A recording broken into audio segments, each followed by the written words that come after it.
مل کر ایک دفعہ درود بھیجے محمد علیہ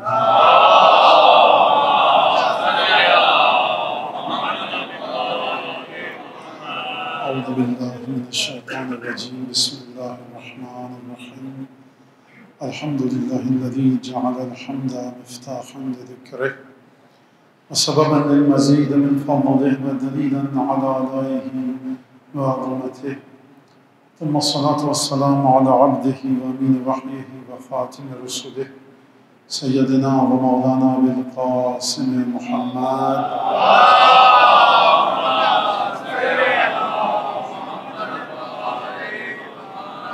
وعلى أهل بيته الطيبين الطاهرين الذين أذهب الله عنهم الرجس وطهرهم تطهيرا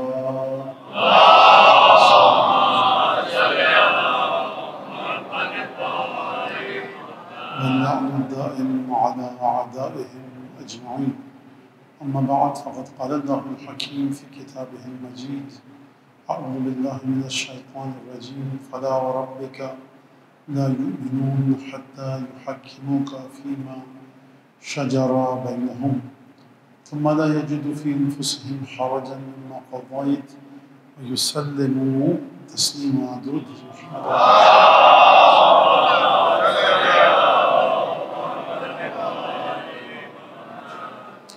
عزیزان گرامی، آج اس سلسلے گفتگو کی یہاں پر تھا وہ آخری مجلس ہے، میرے خیال سے آخری مجلس ہے، اور مختلف موضوعات آپ کے سامنے پیش کیے گئے۔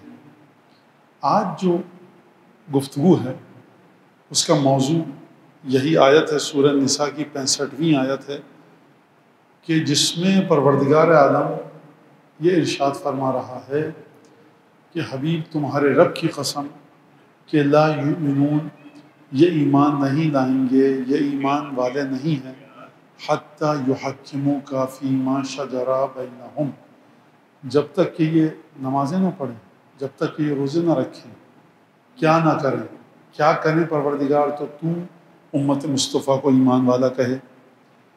آپ 10,000 چیزیں گنتے جائیے، خدا کہہ رہا ہے نبی کے فیصلوں کو مانو، اور نبی کو فیصلوں کو ماننے کے بعد پروردگار عالم نے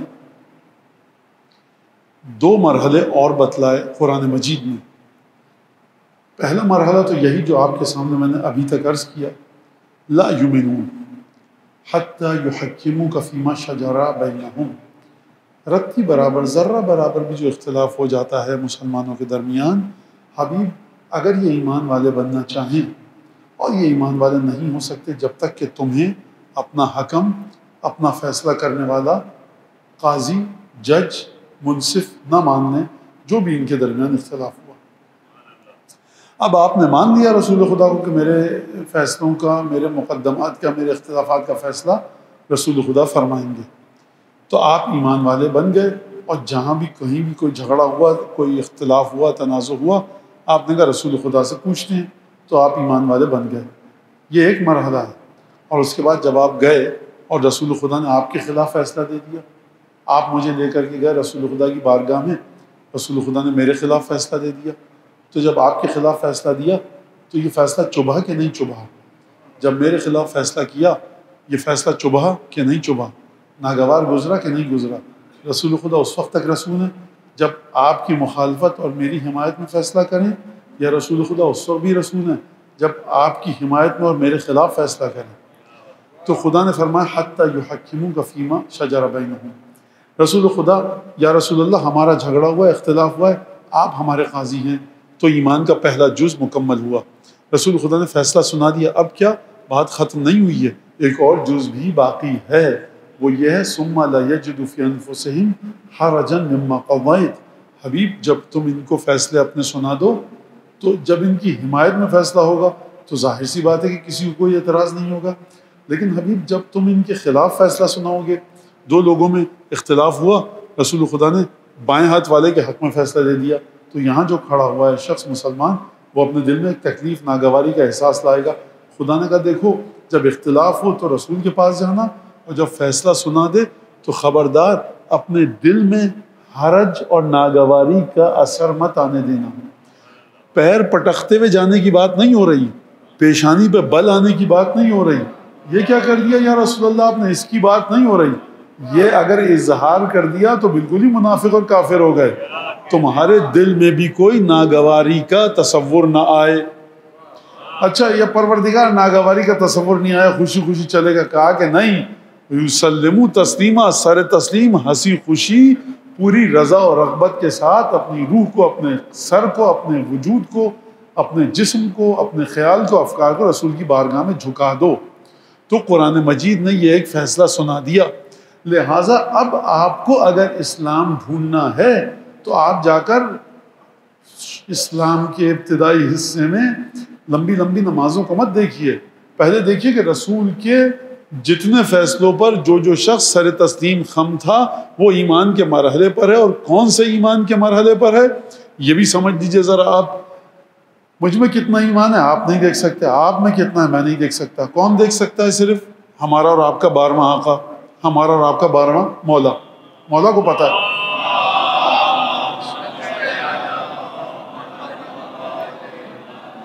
اور جو بقیہ ہمارے 13 معصومین ہیں۔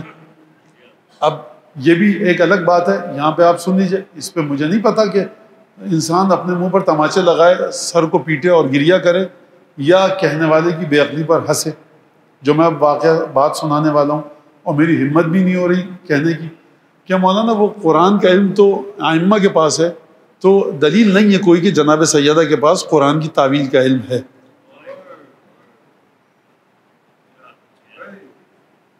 یعنی وہ مفسر جو نجف اور قم میں بیٹھ کے پڑھ رہا ہے اس کے پاس بہترین علم ہے قرآن کا، اور سیدہ کونین۔ تو بعض اب واقعاً انسان مجلس پڑھنے بیٹھتا ہے تو سوچتا ہے کہ کیا کرے، فضائل پڑھے یا فہرست منگوائے نوجوان بچوں سے کہ بھیا تمہارے پاس جو سوالات آئیں وہ لکھ کے دو تاکہ ان پر گفتگو ہو سکے، اور خدا مغفرت فرمائے اور اپنی رحمتیں فرمائے، قبر پر ان کی نور کی بارش ہو۔ میرا جملہ نہیں ہے، اس لیے جس کا جملہ اس سے نقل کر رہا ہوں کہ آپ نے کہہ دیا کہ جناب سیدہ کے پاس قرآن کی تفسیر و تعویل کا علم نہیں، ٹھیک ہے، آپ کا قول ہے، آپ خدا کو جواب دیں گے، لیکن میں نقل کروں کہ بہت بڑی ہستی ہیں، اور میں ان کے بارے میں کیا کہوں آپ سب جانتے ہیں، اور بہت اچھی طرح سے جانتے ہیں کہ آغا بہجت، ان کا ایک جملہ ہے شہزادی کے بارے میں۔ پہلے جناب سیدہ کی بارگاہ میں آپ ایک درود پڑھیے۔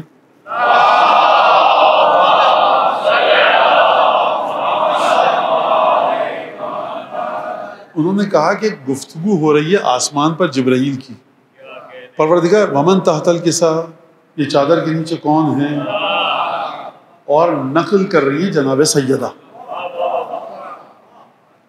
انہیں آسمان پر ہونے والی گفتگو جس بیوی کو پتہ ہے اس کو آسمان پر ہونے والی گفتگو پتہ ہے، لیکن تعویل کا علم اس بیوی کے پاس نہیں ہے۔ اب اس پہ کیا منہ پیٹ کے روئیے آپ یا ہنسیے، مجھے نہیں پتا۔ لہٰذا یہ بڑی عجیب سی باتیں ہیں جو ہم کو سمجھ میں آتی ہیں، اور کبھی کوئی بچہ کہے مولانا امام زمانہ حاجتیں پوری نہیں کر سکتے ہماری، صرف ہدایت دے سکتے ہیں، تو میں نے کہا شکر کیجئے کہ آپ کو علم ہو گیا، قیامت میں خدا کو بتا دیجئے گا پروردگار تو نے امام کو بنایا اپنی حجت، ہم سے کہا ہر مرحلے میں امام کی طرف رجوع کرو، لیکن امام سے کچھ اختیارات چھین دیے، کچھ اختیارات دے دیے، تو اس سے بہتر تھا کہ امام نہ بناتا۔ تو آپ کو اتنی عجیب و غریب باتیں پتہ لگیں گی کہ آپ سوچ نہیں سکتے۔ لہٰذا جو میں مسلسل کہہ رہا ہوں، مسلسل زیارات کا مطالعہ کرتے رہیے، مسلسل قرآن مجید میں فضائل کی آیتوں کا مولانا فرمان صاحب، مولانا مقبول صاحب، ان کے قرآن کو رکھیے، حاشیے پر جو انہوں نے فضائل اہل بیت کا ذکر کیا ہے اس کو پڑھتے رہیے۔ میں نہیں کہہ رہا کہ کسی بھی اعتراض سے خالی ہیں ان دو ہستیوں کے تراجم اور ترجمے، انسان ہے، غلطی ہو سکتی ہے، لیکن جو فضائل اہل بیت آیات سے مربوط کر کے ان دونوں ہستیوں نے جن کا نام لیا حاشیے میں لکھے ہیں علماء اسلام کی کتابوں سے، وہ واقعاً قابل تعریف ہے۔ تو جتنی ضرورت شاید آ جائے 50 سال بعد جو ہمارے ممبر پر بیٹھ رہا ہوگا وہ کہے گا جتنی ضرورت آ جائے اس سے پہلے کبھی نہ تھی۔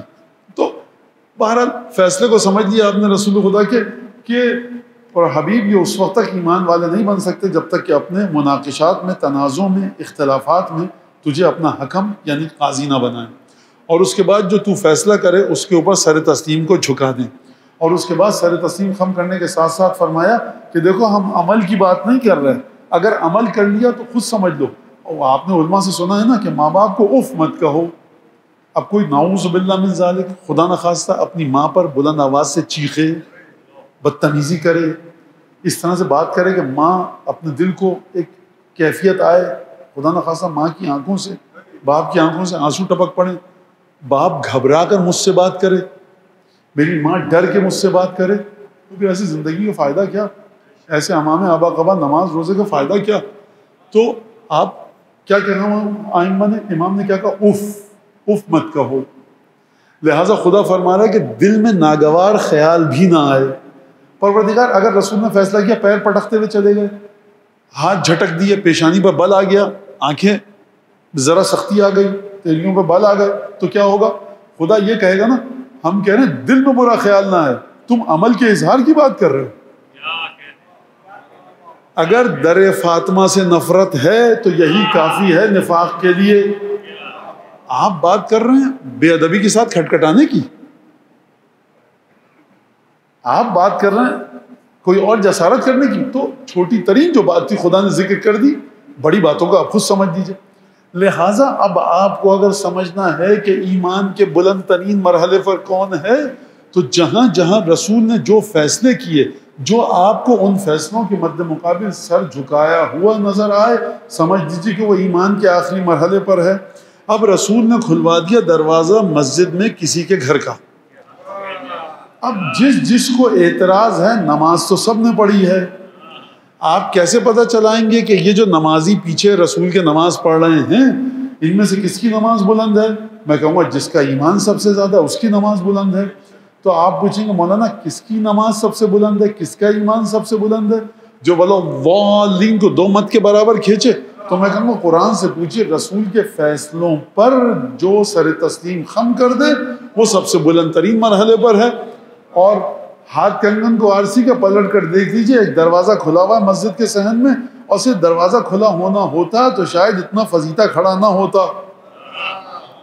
مسئلہ یہ تھا کہ اس کے بعد یہ مسئلہ آ گیا کہ دیکھو اس گھر والے جس حالت میں بھی مسجد سے گزریں، ان پر پابندی نہیں ہے، تمہارے دروازے بند کر دیے، کیونکہ نہ تم نجاست سے دور ہو نہ نجاست تم سے دور ہے۔ یہ وہ ہیں کہ جن تک نجاست گزری ہی نہیں چھو کر۔ لہٰذا یہی اعتراض ہوا کہ یا رسول اللہ، تو آپ نے توجہ فرمائی۔ لہٰذا اب اگر یہاں پر آ کر، یہ تو چھوٹا سا فیصلہ تھا، دروازہ کھول دیا، دروازہ بند کر دیا، اور نبی کریم نے کیا فرمایا؟ میں نے نہ اپنی مرضی سے دروازہ بند کیا ہے، نہ اپنی مرضی سے دروازہ کھولا ہے کسی کا، یہ خدا کا حکم ہے جو میں نے کیا ہے۔ اس جملے کی ضرورت پیش کب آئے گی؟ کہ جب آپ خدا کو الگ کریں، رسول خدا کو الگ کریں، خدا کی مرضی کو الگ کریں، رسول خدا کی مرضی کو الگ کریں۔ مسلمانوں کو رسول اور اللہ کا رسول یہی سمجھانا چاہ رہے ہیں کہ دیکھو تم اللہ اور اس کے رسول کی مرضی کو الگ مت کرو، جب تک آپ الگ کرتے رہیں گے یہ سلسلہ چلے گا۔ تو اب آپ مجھے بتائیے کہ جو دروازے کے کھولنے اور بند کرنے پر جن کو اتنی تکلیف ہو، جب چلچلاتی دھوپ میں منبر غدیر پر کوئی ہاتھوں پر اٹھے گا، اور جس کو ہاتھوں پر اٹھایا رسول خدا نے، یہ جس کو ہاتھوں پر اٹھا رہا ہوں نا، میں اپنے الفاظ میں کہوں اب تمہاری قسمت کا نہیں، دنیا اور آخرت کا فیصلہ اسی کے پاس ہے۔ تو اب آپ بتائیے کہ کیا ہوگا؟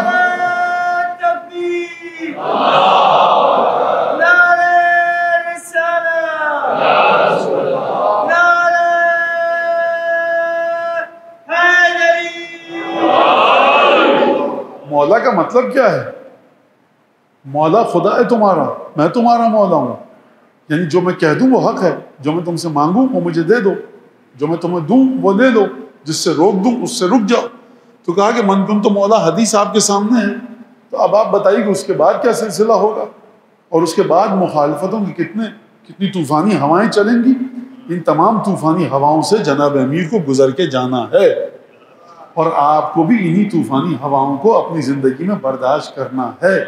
لہٰذا فرش اعضا، آئمہ سے توسل، حدیث قصہ، یہ جو چھوٹے چھوٹے آپ کام کرتے ہیں بظاہر معمولی سے آئمہ کی بارگاہ میں ثابت کرنے کے لیے کہ ہم آپ سے مودت کرتے ہیں، تو یہ یہی وجہ ہے کہ آپ اپنی وفاداری کو ثابت کرتے ہیں۔ اور یہ وہ گھرانہ ہے کہ جتنی دفعہ آپ دن میں اپنی وفاداری کو ثابت کریں، اس سے کروڑہا اربہا گنا زیادہ یہ خانوادہ، یہ خاندان آپ کو اپنی طرف سے تحفے بھیجے گا۔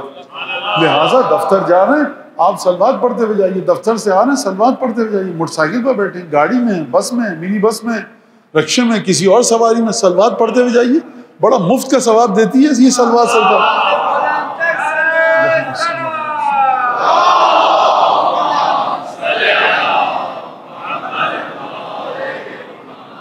اب ایک سوال ہوا مجھ سے، اس کا جواب بھی دے دوں اور یہاں پر موضوع سے متعلق بھی ہے، اور میں آپ کو بتا دوں کہ ہمیں آج جو گفتگو کرنی ہے وہ ساتویں امام حضرت باب الحوائج ابی الحسن امام موسیٰ ابن جعفر علیہ الصلوۃ والسلام،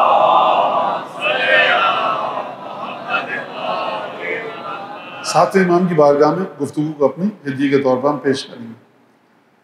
تو اب یہاں پر ایک بات آپ سمجھ لیجیے مزید اسی گفتگو کو آگے بڑھاتے ہوئے، خدا فرما رہے جو رسول خدا نے فیصلے کیے اس کو مان لو، دلوں میں کوئی برائی نہ آئے۔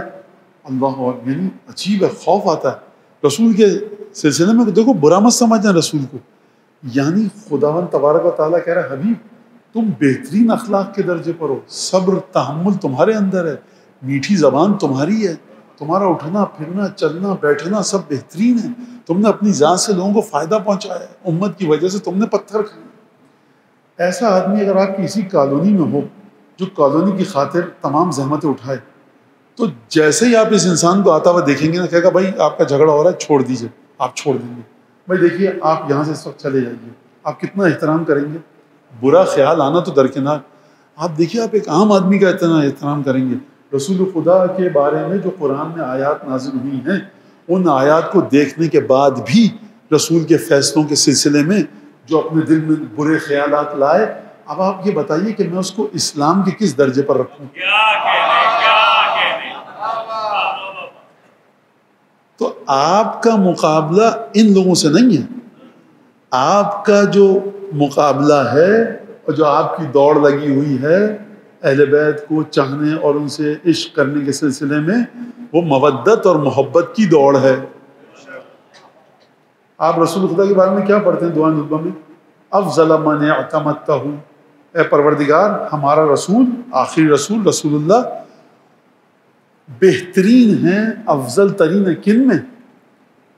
یہ اس 6 ارب مخلوقات کے ساتھ، اس ان 6 ارب انسانوں کے ساتھ رسول خدا کا مقابلہ ہو رہا ہے۔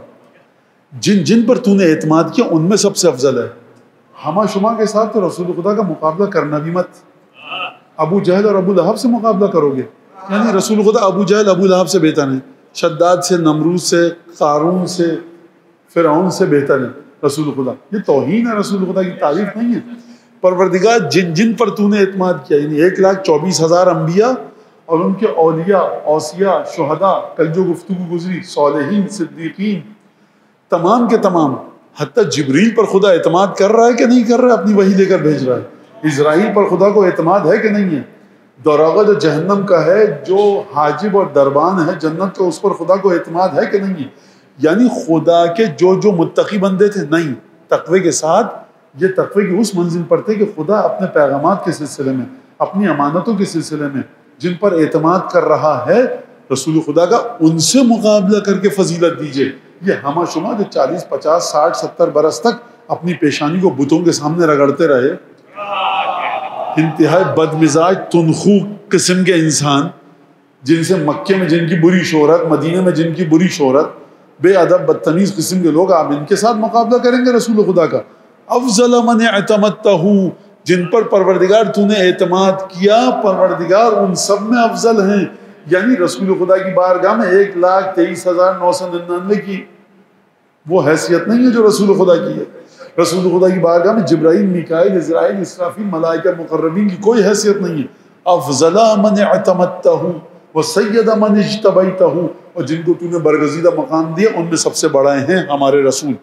لہٰذا اب آپ نے جب یہ بات کی تو یہاں سے ایک سوال ہوا، آج موضوع ہے مودت اور محبت میں فرق کیا ہوتا ہے۔ تو جس طرح سے رسول خدا کا مقابلہ اور مقایسہ اور موازنہ انبیاء اولیاء کے ساتھ ہے، خدا کے عظیم ترین بندوں کے ساتھ، تو فرش اعضاء پر آنے والا کا موازنہ، مقابلہ، مقایسہ اس سے نہیں ہے کہ جس کے دل میں علی بن ابی طالب محبت ہے ہی نہیں، سرکار، اور جو بغض رکھتا ہے۔ زمزم کا کیا مقابلہ نجس پانی سے؟ آپ کے دل میں محبت ہے، امیر المومنین ہے، پنجتن کی محبت ہے، 12 امام، 14 معصومین کی محبت ہے، آپ کے دل کا کیا مقابلہ ان سے کہ جو دل میں لات اور عزا کی محبت بٹھائے بیٹھے ہیں، بتوں کی محبت بٹھا کر بیٹھے ہیں؟ آپ کا کیا مقابلہ بت پرستوں کے ساتھ؟ بت ہزاروں قسم کے ہو سکتے ہیں. انسان لکڑی کے بت بناتا ہے، انسان حلوے کے بت بناتا ہے، انسان اپنے دل میں زبردستی کسی انسان کو وہ مقام دے جس کا وہ مستحق نہیں، تو یہ بھی بت ہے. زبردستی آپ نے بت بنا لیے، تو کیا مقابلہ آپ کا؟ لہٰذا یہ چھٹے امام نے یہی فرمایا تھا، ما لک والناس. صحابی آئے، امام نے دفتن کا، وہ کیا تم یہ لوگوں نے کر دیا، کیا لوگ کرتے رہتے ہو؟ الناس اخذوا دینہم عن الناس، لوگوں نے اپنا دین لوگوں سے لیا ہے. وَأَنَّكُمْ أَخَذْتُمْ دِينَكُمْ عَنْ رَسُولِ اللَّهِ، تم نے اپنا دین رسول سے لیا. کہاں رسول، کہاں ہم لوگ؟ تو تمہاری بات کو وہ کبھی نہیں سمجھ سکتے. میں اپنا لفظ کہوں، اپنا جملہ، ہر ایک سے بھڑ جاتے ہو، ہر ایک سے بحث کرنے لگ جاتے ہو، ہر ایک کو ثابت کرنا چاہتے ہو. بھائی نہیں مان رہا تابوت کی حیثیت کو ایک آدمی، وہ کہہ رہا لکڑی کا ڈبہ آیا، وہ کہتے رہو. میں کہہ رہا آپ کی کیا ڈنڈا نکالتے ہیں اس پہ پنجہ لگا رہا، نہیں مانیے آپ، ہمیں آپ کو نہیں ثابت کرنا، ہمارا معاملہ کسی اور کے ساتھ ہے، اس کے لیے ثابت ہو گیا، ختم بات. تو یہ ہمارے نوجوانوں کو یہ بات سوچنی پڑے گی کہ ہر مقام پر ہر ایک سے بھیڑنے کی بحث کرنے کی ضرورت نہیں ہے. لہٰذا اب آپ آئیے، آپ کا مقابلہ ان سے نہیں ہے کہ جو جناب امیر سے نعوذ باللہ بغض رکھتے ہیں یا جناب امیر کو پہچانتے نہیں. آپ کا مقابلہ ان سے ہے کہ جو جناب امیر سے محبت رکھتے ہیں، کیونکہ آپ ہیں صاحبان مودت. محبت سے ایک آگے بڑھا ہوا درجہ. اور میں کیا کہوں، واقعی دعا نکلتی ہے مرحوم راغب اصفہانی کو کہ انہوں نے اپنی کتاب جو مفردات راغب ہے وہاں پر یہ بحث چھیڑی ہے کہ مودت کا مطلب کیا ہے. خدا نے جو قرآن مجید میں یہ فرمایا، دیکھیے وہ تو درجے آپ کو پتہ لگ گیا ایمان کے کہ دیکھو ناگواری کا تاثر نہ آئے، تیوریوں پہ بل نہ آئیں، رسول کے پاس آؤ، فیصلہ کر دیا، دل میں برے جذبات نہ آئیں. پیر پٹکتے ہوئے مت جانا، پیر پٹکنا تو چھوڑ دو، دل میں برے جذبات نہ آئیں. اچھا اس کے بعد پوری رضا اور رغبت اور خوشحالی اور رضامندی کے ساتھ اپنے سر کو ادب سے جھکا دو، یعنی تمہارے وجود کی کسی تہ میں رسول خدا کے فیصلے کے بارے میں رتی برابر بھی اعتراض نہ ہو. یہ کہاں ملتا ہے آپ کو؟ یہ کربلا والوں میں ملتا ہے اور ابو الفضل عباس میں ملتا ہے، کل جو گفتگو گزری. لہذا راغب اصفہانی نے کہا ہے کہ مودت جو خدا نے کہا قُلْ لَا أَسْأَلُكُمْ عَلَيْهِ أَجْرًا إِلَّا الْمَوَدَّةَ فِي الْقُرْبَى، کہ حبیب ان سے کہہ دو کہ میں کار رسالت کے مقابلے میں تم سے کچھ نہیں چاہتا اجر، مگر یہ کہ میرے قرابت داروں سے، میرے گھر والوں سے مودت رکھو. اور آپ ترجمہ کرتے ہیں کہ میرے گھر والوں کو چاہتے رہو، ان سے محبت کرتے رہو. محبت بھی عربی کا لفظ ہے جو حب سے نکلا ہے. حب دار امیر المومنین، حب علی بن ابی طالب، آپ یہ کہتے ہیں محبت نکلا ہے حب سے. مودت عربی کا ایک الگ لفظ ہے، محبت ایک الگ لفظ ہے. مودت نکلا ود سے، محبت نکلا حب سے. تو خدا نے محبت کیوں نہ کہا؟ آپ ترجمے میں عربی کا لفظ آتے ہیں محبت، تو خدا نے محبت کیوں نہ کہا؟ خدا نے مودت کا لفظ کیوں استعمال کیا؟ کیا خدا کی عربی آپ سے مجھ سے تو یہ ہے کیا مودت؟ تو راغب اصفہانی کہتے ہیں کہ ان کی بات ہے، میری بات نہیں ہے. وہ کہتے ہیں کہ مودت نکلی ہے وددہ سے، اور وددہ نکلا ہے وتدہ سے. واو دال دال، یہ نکلا ہے واو تے دال سے. تے سمجھتے ہیں آپ؟ تے سے جس سے تالو لکھا جاتا ہے، تے جس سے تالا لکھا جاتا ہے.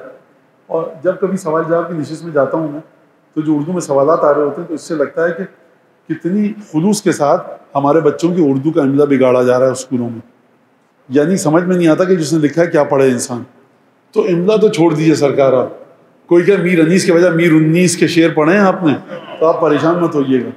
لہٰذا املا اتنا برا بگاڑا جا رہا ہے کہ آپ سوچ نہیں سکتے. اور کتنے بچے غلط چیزیں لکھتے ہیں، وہ ہم سے کوئی کام نہیں ہے. لیکن خدا کے لیے ایک چیز کو سمجھیے، یعصوب الدین جناب امیر کا لقب ہے. یعصوب میں سے نہیں ہے، یعصوب میں سین ہے. سلام علیکم والا سین، خدا کے لیے اس کو نوٹ کر لیجئے جب بھی یعصوب لکھی. تو جناب فاطمہ زہرا کا لقب زہرا ہے، زہرا نہیں ہے. آخر میں زے ہے رے الف اور حمزہ ہے، اس کو یاد رکھیے گا. جو بی بی کا لقب ہے عذرا عین زال رے الف حمزہ ہے. اس کو خوب اچھی طرح سے کسی بھی عالم کو چیک کروانے کو دیا کیجئے. یہ شہزادی کے نام ہے، بی بی کے نام ہے، اور کبھی انتہائی نامناسب نام ہو جاتا ہے مانا کہ جس کو دیکھ کر انسان کا خون کھول جاتا ہے. اسی طرح عامہ کے القاب، بہرحال اس کو جانے دیجئے. تو لہٰذا وہ کہتے ہیں کہ وددا نکلا وتدا سے، واو دال دال نکلا واو تے دال سے۔ اس کا کیا مطلب ہے واو تے دال؟ اس کا مطلب ہے کہ محبت کا مطلب ہے کہ آپ چاہتے ہیں، آپ محبت کرتے ہیں، آپ پسند کرتے ہیں کسی کو، آپ کے دل میں محبت کے جذبات ہیں۔ اب اس کے معنی ہیں بیٹھنا چاہتے ہیں، گھر پہ بلانا چاہتے ہیں، ان کے گھر جانا چاہتے ہیں، تحفے تحائف کا تبادلہ کرنا چاہتے ہیں، یہ سب سلسلہ ہوتا ہے، تو یہ محبت ہے۔ وددا کا کیا مطلب؟ مودت کا، وہ کہتے ہیں یہ نکلا وتدا سے۔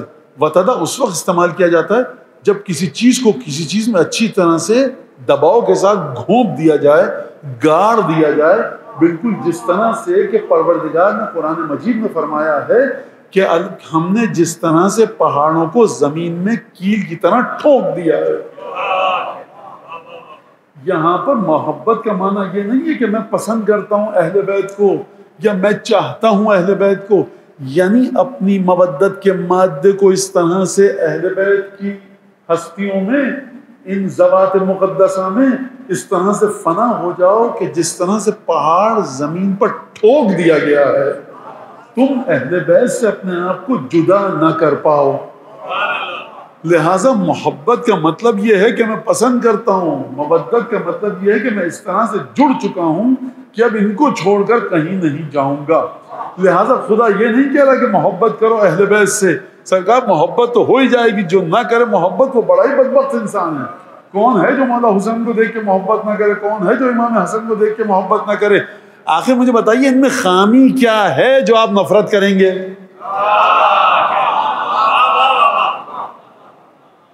نفرت کرنے والا یہ نہیں کہہ رہا کہ مجھے حسین ابن علی سے اختلاف ہے، نفرت کرنے والا یہ کہہ رہا ہے کہ میں جانوروں سے بھی پست ہوں، کیونکہ مدینے کے جانور، دنیا کے جانور ائمہ اہل بیت کا احترام کرتے ہیں، یہ جانوروں سے بھی بدتر ہے۔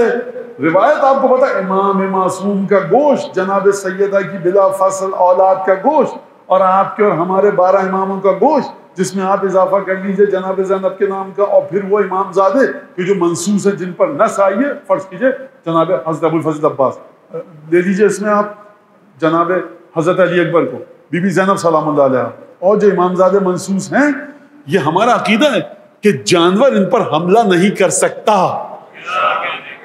جانور نہیں کر سکتا، ریچھ، بھیڑیا، یہ انسان حملہ کر سکتا ہے۔ جو انسان ایسوں پر حملہ کرے اسے آپ کہیں گے بالکل بھیڑیا، یہ بھیڑیے کی توہین ہے، اسے آپ کہیں گے دسیوں نام ہے کیا کہوں میں، اسے آپ کہیں گے یہ ریچھ ہے، یہ زہریلا سانپ ہے، یہ بچھو ہے، یہ بچھو سے بھی بدتر ہے اس کا زہر، یہ سانپ ہے، سانپ سے بھی بدتر ہے تو سانپ یہ آستین کا۔ خوب توجہ کیجیے گا اس بات۔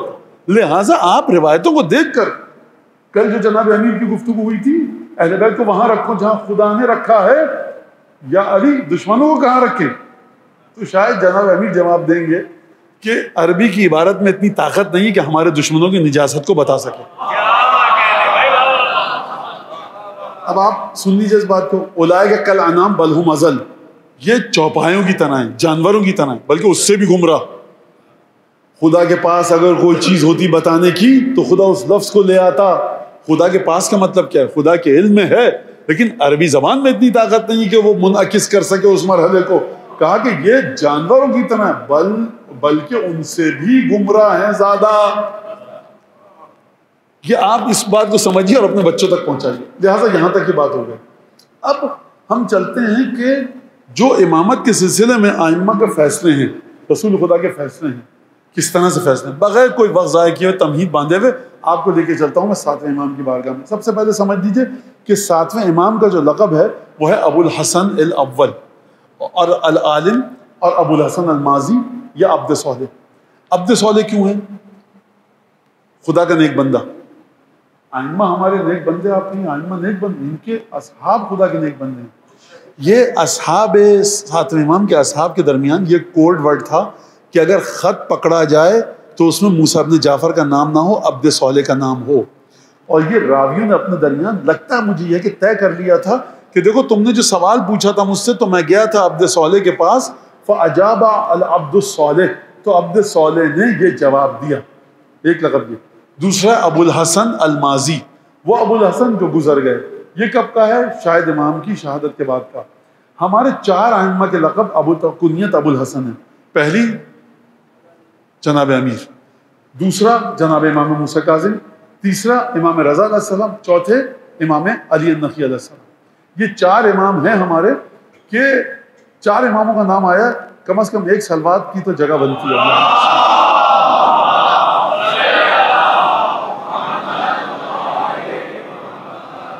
روایتوں میں بہت ہی کم دیکھا گیا ہے کہ جناب امیر کو کہا جائے ابو الحسن. جناب سیدہ مخاطب کرتی تھی، جناب رسالت مآب مخاطب کرتے تھے، لیکن اور اصحاب نے ابو الحسن کہہ کے مخاطب نہیں کیا، بہت قلیل دیکھا ہے میں نے. لہٰذا جب کہا جاتا ہے ابو الحسن الاول، ابو الحسن الثانی یا ابو الحسن الثالث، پہلا ابو الحسن، دوسرا ابو الحسن، تیسرا ابو الحسن، تو یہ جناب امیر کو ہٹا کے بات کی جاتی ہے. لگتا یہ ہے کہ آئمہ نے بھی یہ نہیں چاہا جناب امیر کی فضیلت کو دیکھتے ہوئے کہ ہم 1 2 3 4 کی گنتی میں جناب امیر کو لائیں. لگتا یہ ہے مجھے. تو پہلے ابو الحسن، دوسرے اور تیسرے ابو الحسن جناب امام موسیٰ کاظم کا کی کنیت. اور عبد صالح ہے، ابو الحسن الماضی ہے. مادر گرامی کون؟ جناب نجمہ خاتون، جناب امام موسیٰ کاظم علیہ السلام کی جو زوجہ ہیں، وہ ان کا نام نجمہ. اچھا، اور ماں کا نام کیا ہے؟ حمیدہ بربریہ، جو کہ بربر سے تھی. اور بربریہ کا لقب ہمارے یہاں مناسب نہیں سمجھا جاتا، لیکن بربر کا لقب جہاں سے یہ لفظ آیا ہے وہ علماء لغت نے لکھا ہے کہ جو ہمارے علاقے سے باہر کا ہو اس کو ہم کہتے تھے بربر. یعنی شمال افریقہ میں جو یورپ سے آیا یا یورپ کی سرحدوں سے آیا اس کو ان کی زبان میں کہا جاتا تھا بربر. ہمارے یہاں ایک الگ معنوں میں استعمال ہوتا ہے، تو اس معنی کا اس معنی سے کوئی تعلق نہیں ہے.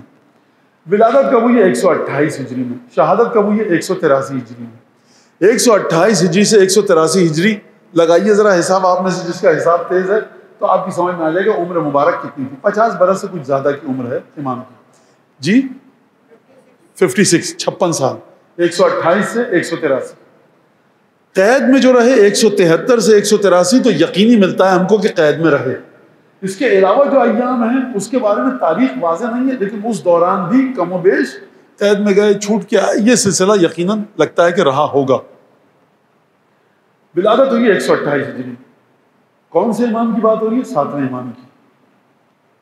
7ویں امام کب امام بنیں گے؟ جب چھٹے امام دنیا سے جائیں. تو لہٰذا اگر آپ مجھ سے پوچھیں کہ امام موسیٰ کاظم کب امام بنے، تو اس کا جواب کیا ہوگا؟ چھٹے امام کی شہادت کی تاریخ نکال دیجئے، 7ویں امام کی امامت کا آغاز ہو جائے گا. چھٹے امام کی کب شہادت ہوئی؟ 148 ہجری میں. 148 ہجری میں شہادت ہوئی ہے. کب؟ ماہ مبارک رمضان میں، شوال میں. تو 148 ہجری سے 148، 148 سے 158، 168، 176، تقریباً 35-36 سال امام نے امامت کے فرائض انجام دیے. اسی طرح سے امام صادق علیہ السلام کی امامت ہے، اسی طرح سے امام علی نقی علیہ السلام کی امامت ہے، اسی طرح سے جناب امیر المومنین کی تقریباً امامت ہے 30، 33، 35. یہ وہ امامت کے ایام ہیں جو سب سے طویل ہیں امام زمانہ کی امامت کو ہٹا کر، کہ مولا کو آپ جانتے ہیں کہ 1000 برس سے زیادہ ہو چکی ہے. اب یہ امام موسیٰ کاظم علیہ السلام کی بات ہو رہی ہے. دختران گرامی کتنی تھیں آپ کی؟ 17، 18. بیٹے بھی تقریباً کم و بیش یہی تعداد تھی امام موسیٰ کاظم علیہ السلام. تو 148 ہجری میں امام بنے تو کتنے برس امامت رہی؟ تقریباً 30 برس سے زیادہ، 30، 32، 33 برس. منصور دوانقی، مہدی، ہادی اور ہارون، 4 بنی العباس کے خلیفہ اور بادشاہوں کو امام موسیٰ کاظم نے دیکھا ہے اور ان کے زمانے میں رہے. واقعہ کیا ہوا؟ واقعہ بڑے عجیب ہے. اگر آپ جا کر روایات کو دیکھیں تو نزدیک ترین جو صحابی تھے امام موسیٰ کاظم، امام صادق علیہ السلام کے، ان کو یہ نہیں پتا تھا کہ چھٹے امام کے بعد کون سا بیٹا امام بنا ہے. یہ آپ اتنی آسانی سے بچوں کو سکھا رہے ہیں، بیٹا 7ویں امام امام موسیٰ کاظم علیہ السلام. امام کے جید شاگردوں کو نہیں پتا تھا. وجہ کیا تھی؟ وجہ یہ تھی کہ دیکھیے یہ لوگ بڑے عجیب قسم کے ہیں، احسان فراموش ہے یہ امت. اور اس امت کو امت مرحومہ کہا کیوں جاتا ہے میری سمجھ میں نہیں آتا. حقیر سا طالب علم ہوں، آپ بتا دیجیے گا شاید کہ یہ امت وہ ہے جس پر رحم کیا گیا. اتنی بے رحم امت ہے، اتنی بے رحم امت ہے جس نے آل رسول کو تیروں سے چھلنی کر دیا. اس کے باوجود بھی کہتی کہ ہم امت مرحومہ ہیں. تم امت مرحومہ ہو، رسول کے خانوادے کے ساتھ تم نے کیا کیا ہے؟ 1400 برس ہو. کہ جب امام موسیٰ کاظم علیہ السلام کی شہادت ہوئی ہے تو نہیں پتا تھا. امام نے وصیت کی ہے اور کافی عرصے تک امام کے شاگردوں نے, چھٹے امام کے شاگرد کہہ رہے ہیں 7واں کون ہے, تو گئے کون ہے بھائی. اب یہاں پر بڑی طویل گفتگو ہے جو علماء نے بیان فرمائی ہے. آپ پاکیزگی دیکھیے چھٹے امام کے شاگردوں کی. امام سے فقہ کا علم لیا ہے, تفسیر کا علم لیا ہے, تمام علوم لیے ہیں. 7واں امام سمجھ میں نہیں آ رہا. کسی نے بھی دعویٰ امامت نہیں کیا. بھائی جب تک نہیں مل رہا ہم ہیں وقت کے امام, آ جاؤ. ایک چیز تو پوچھیے, امام صادق کی امامت کتنے برس رہی ہے؟ 33 برس. 33 برس کوئی کسی آیت اللہ العظمیٰ آغا خوئی کے درس میں 33 برس گیا, آغا بروجردی کے, محسن الحکیم کے, رضوان اللہ تعالیٰ علیہم, ان کے درس میں 33 برس گیا. آپ کہتے ہیں بہت بڑا فقیہ ہے 33 برس. تو جو چھٹے امام کے درس میں 33 برس گیا وہ کیسا فقیہ ہوگا؟ وہ کہہ سکتا ہے نا بھائی ہم نے کیا اور کیا کیا علوم سیکھے ہوں امام سے. لیکن کوئی یہ نہیں کہہ رہا کہ ہم ہیں ہمارے پاس آ جاؤ. سب کہہ رہے امام کو ڈھونڈو. کہا جب تک امام نہیں ملے, کہا نہیں ملے تمہاری ذمہ داری ہے کہ امام کو ڈھونڈو. امام مل گیا تو ٹھیک, نہیں ملا تو کوئی سبسٹیٹیوٹ نہیں ہے امامت کا. لہٰذا یہی جملہ 8ویں امام کے خطبے میں ہے, یہی جملہ چھٹے امام کے خطبے میں ہے. کیا فرمایا 8ویں امام نے خراسان میں جو خطبہ دیا جمعے کے دن نماز جمعہ کے بعد خراسان میں؟ فرمایا لا مثل لہ ولا نظیر. امام کی نہ مثال لائی جا سکتی ہے نہ اس کی نظیر لائی جا سکتی ہے. یعنی اگر میں آپ کو 7ویں امام کا علم بتاؤں, کیوں دیکھیے آپ, میں بتاؤں آپ کو 13 کروڑ ابو علی سینا, 500 کروڑ آئنسٹائن اور 2-4 ارب خرب ارسطو, 18-20 ارب خرب افلاطون, ان کو جمع کر لیں. امام رضا علیہ السلام فرمائیں گے بھائی ہم نے ایک دفعہ کہہ دیا نا کسی بھی طرح سے یہ تم کے ارب خرب میں لگے ہوئے ہو, کیونکہ آپ امام کو غلط طریقے سے پہچانتے ہیں. آپ کہتے ہیں جب تک امام ہمارے علم کے مطابق اچھے کام کرے گا وہ امام ہے. امامت کی بنیاد یہ ہے ہی نہیں. جا کر دعائے ندبہ میں پڑھیے آپ, این السبب المتصل بین الارض والسماء. امام کی بنیادی خصوصیت یہ ہے جو نہ آپ سمجھ سکتے ہیں نہ کوئی اور سمجھ سکتا ہے. یہ صرف اگر سمجھ سکتا ہے تو یا امام کے 13 آباء و اجداد جناب سیدہ یا ابو الفضل عباس سمجھ سکتے ہیں. کیا خصوصیت ہے امام کی بنیادی ترین؟ امام وہ سبب ہے جس کے ذریعے عالم ظاہر عالم غیب سے متصل ہے. اگر امام نہ ہو یہ رابطہ ٹوٹ جائے گا. اگر اب میں بچوں کے لیے بتاؤں, اگر آپ کے موبائل کا رابطہ اینٹینا سے, بوسٹر سے, وہ جو ٹاور پہ لگا ہوا ٹوٹ جائے, یہ کھلونا تو ہو سکتا ہے, موبائل فون نہیں بن سکتا. لہذا عالم ظاہر کو عالم غائب سے, اس شہود کو غیب سے متصل کرتی ہے امام کی ذات. یعنی امام کی ذات کا ایک پہلو غیب کی طرف ہے, ایک پہلو ظاہر کی طرف ہے. ایسی ہستی کو آپ تولیں گے کہ کب گھٹنوں پہ سر رکھ کے سو گئے, نماز کیوں نہیں پڑھی. ایسی ہستی کو تولیں گے کہ یا تو اتنی طاقت تھی کہ 4 انگلیاں گڑائیں, دروازہ اکھیڑ لیا, اور 40 آدمی 44-45 آدمی ہلا نہیں سکتے تھے اس دروازے کو. یہ علامہ ہندی نہیں کہہ رہے.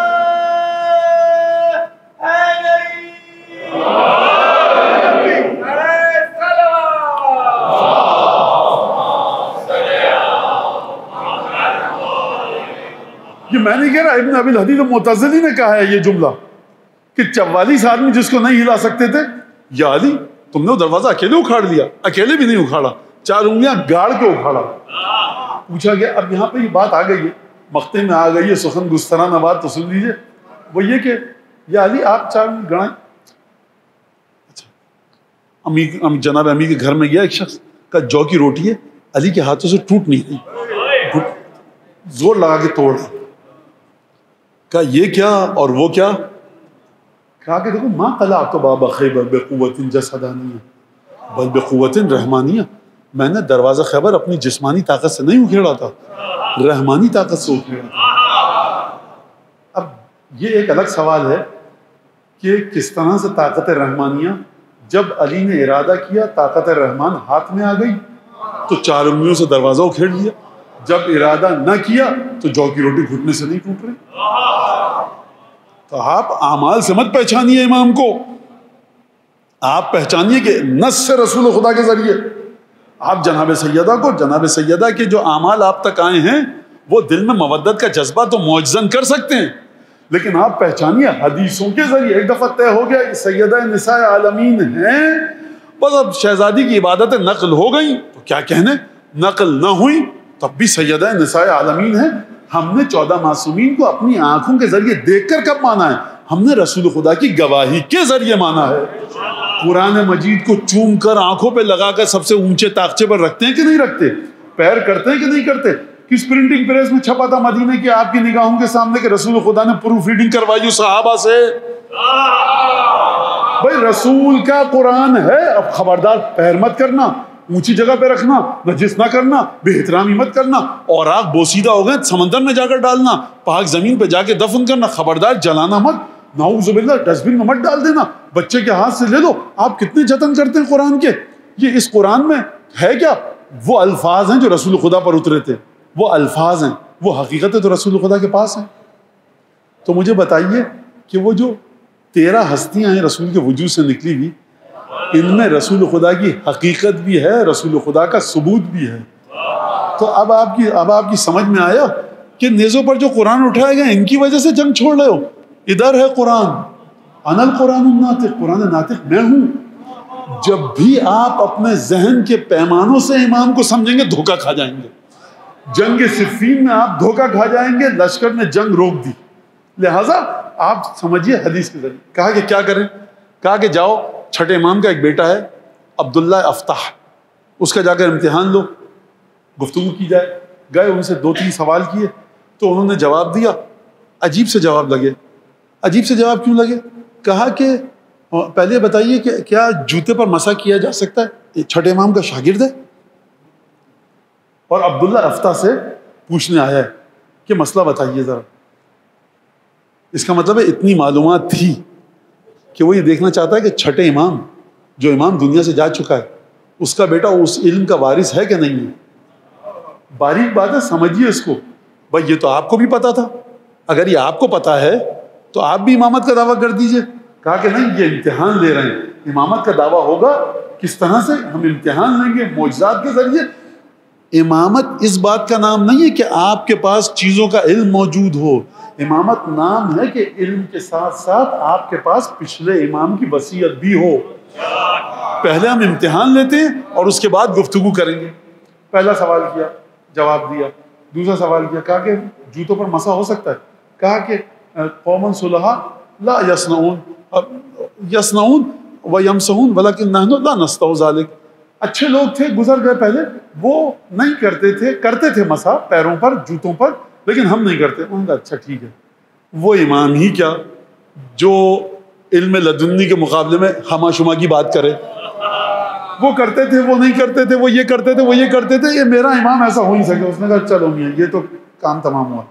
اچھا یہ بتائیے کہ ایک مرد اگر کہے اپنی بیوی سے کہ طلاق طلاق طلاق تو طلاق بائن ہو جاتی ہے۔ اگر ایک مرد نے کہا ہمایاں نہیں ہوتی، وہ امتحان لے رہا ہے، ہمایاں نہیں ہوتی، ایک جگہ بیٹھ کے کسی نے کہا اپنی بیوی کو طلاق طلاق طلاق نہیں ہوتی، ایک لمبا پروسیس ہے اور توضیح مسائل میں، تو طلاق ہو جاتی ہے۔ آپ یہ بتائیے کسی نے کہا اپنی بیوی کو کہ تجھے میں نے اتنی دفعہ طلاق طلاق کہا جتنے آسمان میں ستارے ہیں۔ بھائی جب 3 دفعہ کہنے سے ہو جاتی ہے تو آسمان کے ستاروں کی تعداد کے برابر اگر کہا گیا تو اس خاتون کی 7 نسلیں تک متعلقہ ہو گئیں۔ تو کہا یہ بتائیے کہ انت تعلق بعدد نجوم السماء، میں نے تمہیں طلاق دی اتنی دفعے جتنے کہ آسمان میں ستارے ہیں، تو یہ کیا الگ ہو گئی کہ نہیں ہوئی؟ میں جملہ کہوں، بھائی دیکھیں تمہارے باپ سے پوچھا تو ہے ہم نے، ہمیں تو پتہ ہے، تمہیں بھی دیکھیں تم نے باپ سے کتنا علم لیا۔ سنیے ذرا اس بات کو، پہلے کتابی علم کے امتحان سے گزر جاؤ پھر الہی علم کی بات کریں گے۔ کہا کہ دیکھو جب وہ برج جوزہ میں آ جائے نا چاند تو پھر اس کا مطلب ہے طلاق ہو گئی۔ کہا کہ بہت شکریہ حضور، بڑے مہربانی اور مصافحہ کیا، بہرحال آپ آل رسول ہیں، کہ بات نہیں بنی، بے بہرا ہے علم سے۔ چھٹے امام جاتے جاتے اپنے صحابی کو اتنا علم دے کر گئے ہیں کہ امام کے بیٹے کا یہ امتحان لے رہا ہے، امامت کو سمجھیا۔ اور ہمارا ترہ امتیاز یہ ہے کہ امام کی جو اولاد امام سے جتنی نزدیک ہو، جب تک امام واضح اشارہ نہ کریں ہم اس کو امام نہیں مانتے۔ میں اس وقت گفتگو آپ کے سامنے پیش نہیں کرنا چاہتا، کہ جو نویں امام کی امامت کے سلسلے میں ہمارا پہلا امام ہے نا، نویں امام ہمارے پہلے امام ہیں جو کہ 8 برس کی عمر میں امام بنے، اور جو ہمارے علماء نے گفتگو کی ہے 8 برس کے بچے کی امامت کو ثابت کرنے کے لیے، 1400 سال پرانی گفتگو کی بات نہیں کر رہا، جو آج کے دور میں گفتگو کی ہے، وہ گفتگو اتنی مدلل اور مستحکم ہے کہ آپ پڑھیں تو آپ کو پڑھ کے وجد آ جائے گا۔ کہا کہ اچھا باہر آئے، کہا کہ کیا کریں، ہوتے ہوتے دوبارہ گئے مسجد نبوی میں، کہا بھائی کچھ خبر ہے کہ نہیں ہے؟ ایک چپکے سے آدمی اٹھ کے آیا، جتھا بیٹھا ہوا تھا لوگوں کا، بڑے بڑے علماء اور مولانا حضرات تھے، چپکے سے اٹھ کر آیا، کہا کیا ہوا؟ کہا کہ بیٹے کے پاس گیا تھا جعفر صادق کے، کچھ نہیں پتا بیچارے کو کیا کہہ رہا ہے، مطلب وہ یہ کرتے تھے ہم یہ کرتے ہیں، تو جیسے آپ کا مزاج ہے نا، جو اہل بیت سے ذرا ہٹے آپ کہتے ہیں پتہ نہیں کیا کر رہے تھے، مولانا باتیں کر رہے تھے، تو یہ آپ کا قصور نہیں ہے، یہ خون کی اس طہارت کا قصور ہے جو ماں باپ نے آپ کے اندر ڈال دی۔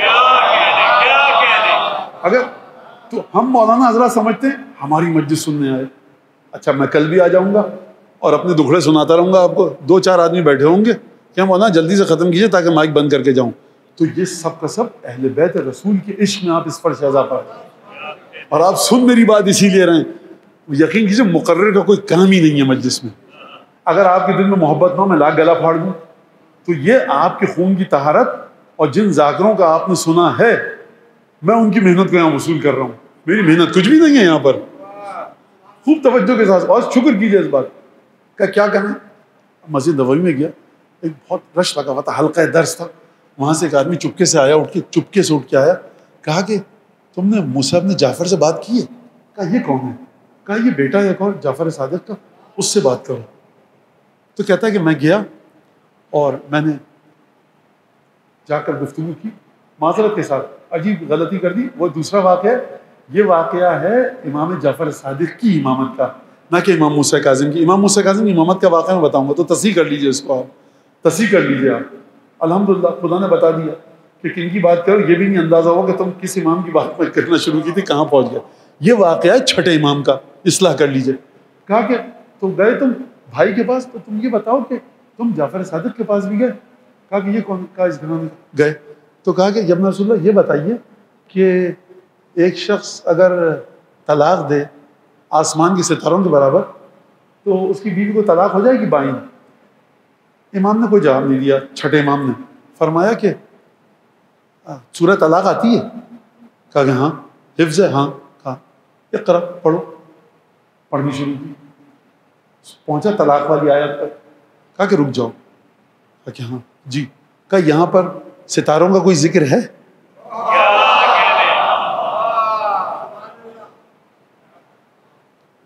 یہ امامت کا علم ہے؟ نہیں سرکار، امام بتانا چاہ رہا ہے کہ دیکھو تم اس سے بھی نابلد ہو جو تم پڑھ کے بات سمجھ سکتے تھے، جب وہاں پر آؤ گے جو لوح محفوظ پر ہے تو وہاں تو تمہاری کچھ اوقات ہی نہیں ہے، جو پڑھ کے تمہیں نہیں سمجھ میں آیا۔ پھر امام نے گفتگو کی اور امام نے باتوں کو سمجھایا، لہٰذا یہ ایک میں نے وہ جواب آپ کو بتا دیا کہ جو امام نے تھا۔ یہی بات ساتویں امام کے ساتھ، راوی بیٹھا ہے، امام کو سمجھیے امام کے فعل کے ذریعے، امام کی نص کے ذریعے، راوی بیٹھا ہے چھٹے امام کے سامنے، کہہ رہا ہے ابن رسول اللہ آپ کے بعد کون ہے ہمارا امام؟ تو فرمایا کہ امام وہ ہے کہ لا یلہو ولا یلعب، میرے بعد امام وہ ہے کہ جو نہ لہو و لعب میں پڑتا ہے نہ کھیل تماشے کرتا ہے۔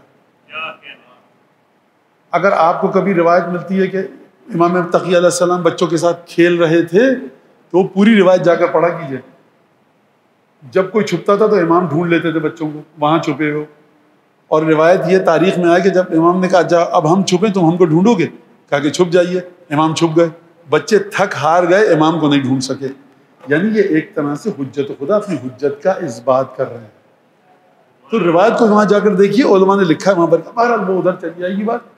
تو امام نے کہا، چھٹے امام نے فرمایا کہ امام وہ ہے لا یلہو ولا یلعب، کہ جو لہو لعب میں نہیں پڑتا، کھیل تماشے میں نہیں پڑتا، اپنا وقت فضول چیزوں میں ضائع نہیں کرواتا۔ اتنے میں راوی کہتا ہے میں نے ایک بچے کو دیکھا جو ایک بکری کو پکڑ کے لایا اور کہا کہ اس جدی لربک، اس جدی لربک، اپنے رب کے لیے سجدہ کر، اپنے رب کے لیے سجدہ کر۔ اب میں آپ سے پوچھتا ہوں، یہ ایک بچہ 6 7 8 برس کا جو کہہ رہا ہے اپنے رب کے لیے سجدہ کر، اس کو آپ کھیل تماشے میں ڈالیں گے یا حکیمانہ فعل میں؟ ہو سکتا ہے کوئی کہ کھیل تماشے میں، ہو سکتا ہے کوئی حکیمانہ فعل میں۔ امام نے ابھی دو سیکنڈ پہلے کیا کہا؟ 3 سیکنڈ پہلے میرا وارث وہ ہے جو لا یلہو ولا یلعب، جو نہ کھیلتا ہے نہ لہو لعب میں پڑتا ہے. راوی بیٹھا، ایک بچہ آیا بکری کے ساتھ کھیلتا ہوا کہ سجدہ کر اپنے رب کے لیے، سجدہ کر اپنے رب کے لیے. امام صادق آگے بڑھے اور اس بچے کو گلے لگایا، کہا کہ بیبی انت و امی من لا یلہو ولا یلعب، اے بیٹا تم پر میرے بابا فدا ہوں، تم وہ ہو جو نہ کھیل تماشے میں پڑھتے ہو نہ لہو لعب میں. اب اس کی تشریح سنیے اس روایت کی غور سے. امام نے کہا میرا وارث وہ ہے جو کھیل تماشے میں نہیں پڑتا. راوی بیٹھا ہے کہہ رہا ہے یہ بچہ بکری کے ساتھ کھیل رہا ہے. اب یہاں سے وہ فیصلہ کن مرحلہ آ گیا کہ آپ امام کو اپنی عقل کے ذریعے سمجھتے ہیں یا امام کی حدیث کے ذریعے. امام کہہ رہے ہیں کہ دیکھو یہ تمہاری نظر میں لہو لعب اگر کر رہا ہے نا، ہماری نظر میں نہیں کر رہا. جو اتنا چھوٹا بچہ ہے اور بکری سے کہے کہ تم اپنے رب کے لیے سجدہ کرو، آگے بڑھ کر گلے لگایا، کہا میرے باپ باپ تجھ پر فدا ہوں، تو وہ ہے جو نہ لہو میں پڑتا ہے نہ لعب میں نہ فضولیات میں. یعنی کیا مطلب؟ یعنی اے راوی دیکھ، اگر تو اپنی عقل کو فیصلہ بنائے گا تو تو سمجھے گا کہ میرا یہ بیٹا موسیٰ کاظم کھیل تماشے میں پڑا ہے، لیکن اگر ہم سے پوچھے گا تو ہم یہ کہنا چاہ رہے ہیں کہ یہ توحید کی نشانی پر گفتگو کر رہا ہے. نہیں ابن رسول اللہ میں نہیں مانتا، تو امام صادق کیا کہیں گے؟ کہیں گے کہ تم نے سورہ نساء کی 65ویں آیت نہیں پڑھی جو امروہہ کے اندر پڑھی گئی تھی، فلا وربک لا یؤمنون حتی یحکموک فیما شجر بینہم. جب بھی کسی چیز کے بارے میں اعتراض ہو اپنی عقل سے فیصلہ مت کرنا، رسول اور اس کے بچوں کی طرف جانا. تمہارا ذہن کہہ رہا ہے کہ یہ بچہ لہو لعب میں ہے، ہم کہہ رہے ہیں کہ لہو لعب میں نہیں ہے. توجہ فرمائی آپ نے. یہ بات اگر آپ نے سن لی تو اب آپ چلیے آپ کی مشکل کو حل کروں. جب آپ زیارت میں جاتے ہیں نا تو ائمہ کی حدیثیں کیا ہیں؟ من زارا ابی یا جدی بخراسان. 10ویں امام فرما رہے ہیں جو میرے جد علی ابن موسیٰ رضا کی زیارت کرے خراسان میں، عارفاً بحق ہی، میرے جد علی، میرے دادا علی رضا کی کے حق کی معرفت رکھ کر، حق کا علم رکھ کے نہیں، حق کی معرفت رکھ کر. 9ویں امام فرمائے جو میری پھوپھی کی زیارت کرے قم میں، عارفاً بحقہا، میری پھوپھی کے حق کی معرفت رکھ کر. ائمہ کی زیارتوں میں آیا جو جناب امیر کی زیارت کو جائے حق کی معرفت رکھ کر. تو یہ حق کی معرفت کیا ہے؟ تو کسی نے کہا کہ یعنی واجبات کو انجام دیجئے، حرام سے بچیے. بالکل انجام دیجئے واجبات کو، بالکل حرام سے بچیے. تو معذرت کے ساتھ امام کی عربی کمزور تھی، آپ کی عربی بڑی اچھی ہے. اگر ہر واجب کو آپ نے انجام دیا ہے اور ہر حرام سے بچے ہیں ڈیجیٹلی، پریسائزلی، کیلکولیٹر کے مطابق، تو یہ کس گناہ کی مغفرت مانگنے گئے ہو وہاں پہ؟ اور کہہ رہا میری پشت پہ گناہوں کا بوجھ ہے. احتطبت ذنبی علی ظہری، میں نے یہ ابن رسول اللہ، اے امام علی رضا، میں نے گناہوں کا گٹھر اپنے پشت پر رکھا ہوا ہے. یہ مرج تقلید نہیں پڑھے گا، آپ بھی پڑھیں گے. یا تو غلط ہے کہہ دیے، مرج تقلید تکلفاً پڑھا ہے. عارفاً بحقی کا مطلب یہ ہے کہ آپ یہ سمجھیے جو یہ کہیں سچ ہے، اگرچہ مجھے وہ سچ سمجھ میں نہ آئے، حق ان کے پاس ہے. اور اسی بات کو زیادہ جامعہ کبیرہ نے فرمایا والحق منکم والیکم ومعکم. اے ائمہ، حق آپ کی ذات سے نکل کر آتا ہے، حق آپ کے ساتھ ہے، حق آپ ہی کی طرف لوٹ کر جاتا ہے.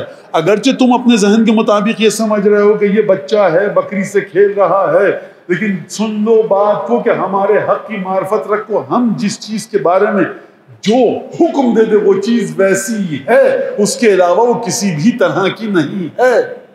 6 امام کے پاس ایک شخص، جب رسول اللہ میں نے دیکھا ایک کمرے سے کتا نکلا، اس کے منہ پہ دہی لگا ہوا تھا.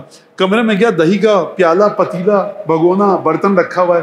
تو میں نے تو نہیں کھایا. امام نے کہا تم نے دیکھا تھا منہ ڈالتے ہوئے؟ کہا کہ نہیں. کہا ہو سکتا ہے نہ ڈالا ہو. کہا کہ ہو تو سکتا ہے، لیکن جب رسول اللہ کیسی بات کر رہے ہیں؟ ہو ہی نہیں سکتا. مطلب ہو تو سکتا ہے لیکن اب عجیب بات کر رہے ہیں. امام فیصلہ دے رہے ہیں کہ تم نے نہیں دیکھا تو مانو کہ نہیں ڈالا، اور آپ کہہ رہے ہیں کیسے ہو سکتا ہے.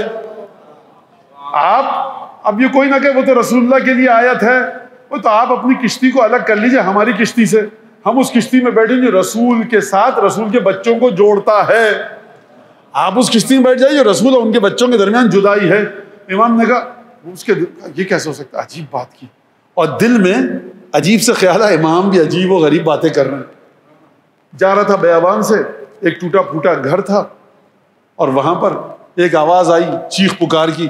یہ گیا تو دیکھا ایک آدمی ہے، اور اچھا یہ شخص قصاب تھا، یہ گیا اور دمبے کو ذبح کیا، واقعہ آپ کے سامنے ہے. اور اس کے بعد اس نے دیکھا کہ دیوار کی پشت سے آواز آئی چیخ کی. اب اس کے ہاتھ میں چھری اور بدن پر دمبے کا خون. اس نے دیکھا ایک شخص خون میں اپنے لت پت پڑا ہے اور وہ مر چکا ہے. لوگ آئے چیخ سن کے، کہا تم نہیں مارا. کہا میں نے نہیں مارا. کہا چاقو تمہارے ہاتھ میں، خون تمہارے لباس پر ہے. امام صادق کا زمانہ ہے، بلڈ ٹیسٹ نہیں کروا سکتے آپ. کہا کہ بخدا میں نے نہیں مارا. کہا کہ تم نے مارا، تمام گواہیاں تمہارے خلاف ہیں. تو ایک چھوٹی سی بات کا تمسخر کو خیال کرنا، یہ کیسے ہو سکتا ہے کتے نے منہ نہ ڈالا ہو. لوگ بھی یہ کہہ رہے ہیں یہ کیسے ہو سکتا ہے کہ تم نے نہ مارا ہو. لہٰذا واقعہ توبۃ اللہ کی صاحب، وہ اصلی قاتل آیا، اس نے کہا میں نے مارا تھا، تو جان بچ گئی. لہٰذا آپ دیکھیں کہ کس طرح سے امام نے بتایا. اچھا اب آخری بات کہہ کر میں مصائب کی طرف آتا ہوں.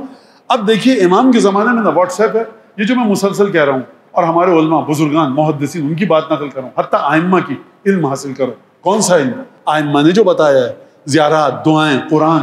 اپنی عقل کے ذریعے امامت کو مت سمجھو. ورنہ آج سند بڑی آگے ترقی کر چکی ہے اور یہ ہو چکا ہے، وہ ہو چکا ہے. ارے میاں یہ بات اگر تم 10-20 سال پہلے کہتے بیٹا چندہ تو مان لی جاتی.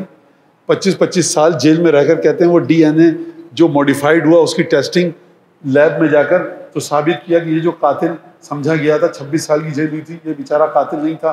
جس پر وہ ظلم، جس نے وہ کام کیا تھا، اس کے لباس کے فائبر پکڑے گئے. مائکروسکوپ نے ثابت کر دیا کہ یہ جو مقتول کے جسم پر کپڑے کے ریشے ہیں، دھاگے ہیں، یہ انہی کے کپڑوں کا ہے. 20 سال بعد تحقیق ہوئی، ری اوپن ہوئی فائل، کہا گیا کہ آپ نہیں تھے. 10-15-20 ملین ڈالر دیے گئے. تو یہ کس دنیا میں، چاند پہ ہو رہا ہے کیا؟ سائنس یہ ہے آج کل کی. تو مانا ایک ہاتھ سے تو ہوتا ہے. آپ کہہ رہے ہیں ایک ہاتھ سے ہوتا ہے، 2 سے ہو جاتا ہے، 3 سے. اس بیچارے سے جا کر پوچھیے جو بے گناہ 25 سال زندان میں رہا. جب یہ انسانی غلطیاں بھیانک صورتحال اختیار کریں نا، تب انسان کو قدر ہوتی ہے حجت خدا کی. تب قدر ہوگی حجت خدا کی. کریں تو کیا کریں، انسان بڑا پریشان رہتا ہے. لہٰذا امام صادق دنیا سے جا رہے ہیں، وصیت کی ایک دفعہ. کہا ابن رسول اللہ کس کو وصیت؟ کہا ایک تو حمیدہ بربریہ اپنی زوجہ کو وصی بنا کر گیا.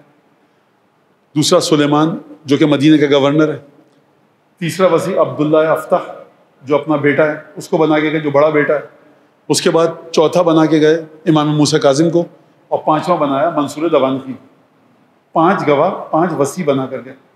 خط آیا، خط گیا مدینے سے کہ جعفر صادق مر چکا ہے، کیا کرنا ہے. خط آیا بغداد سے کہ دیکھو جس کو اپنی وصیت کی جعفر صادق نے، اس کو دیکھو اس کی گردن فضرب عنقہ، اس کی گردن کاٹ دو. یہ منصور دوانقی ایک عجیب شخصیت ہے. خدا ان تمام لوگوں کو اس جگہ پر رکھے کہ جب ان کو ہم اس جگہ پر دیکھیں تو ہمارے دل باغ باغ ہو جائیں. یہ منصور دوانقی پہلا وہ شخص ہے کہ جس نے حضرت سبط اکبر، امام مظلوم، حضرت امام مجتبیٰ پر پہلی دفعہ الزام لگایا کہ حسن مجتبیٰ صبح کو ایک نکاح کرتا تھا، شام کو طلاق دیتا تھا. یہ جو آپ کو پتہ چلا ہے نا کہ امام مجتبیٰ شادیاں کرتے تھے کثرت کے ساتھ اور نکاح کرتے تو طلاقیں دیتے تھے. 2 باتیں بتاؤں جلدی میں کیونکہ اس شہزادے کا بڑا حق ضائع ہوتا ہے. ایک تو تاریخ بتانے سے قاصر ہے ان خواتین کے نام، ان کے قبیلوں کے نام، وہ کہاں سے آئیں، کب شادی ہوئی. جھوٹا ملعون سبط اکبر پر جھوٹ باندھ رہا تھا، لعاب دہن اپنے ہی منہ پر آ کر گرا. فاطمہ زہرا کے بچوں کی توہین معمولی بات نہیں ہے، دنیا میں بھی ذلیل ہو گئے، آخرت میں بھی ذلیل ہو گئے. لہٰذا اس نے یہ سب سے پہلے مدینے میں آ کر خطبہ دیا جس کی بات آپ سمجھتے ہیں. اور یہ عجیب نفسیاتی بیماری کا شکار، یہ اوقات کچھ نہیں، آ کر بیٹھ گئے اسلامی مملکت کے تخت پر، گردن کاٹ دو. امام باقر نے کہا تھا دیکھو تمہیں بادشاہت ملے گی.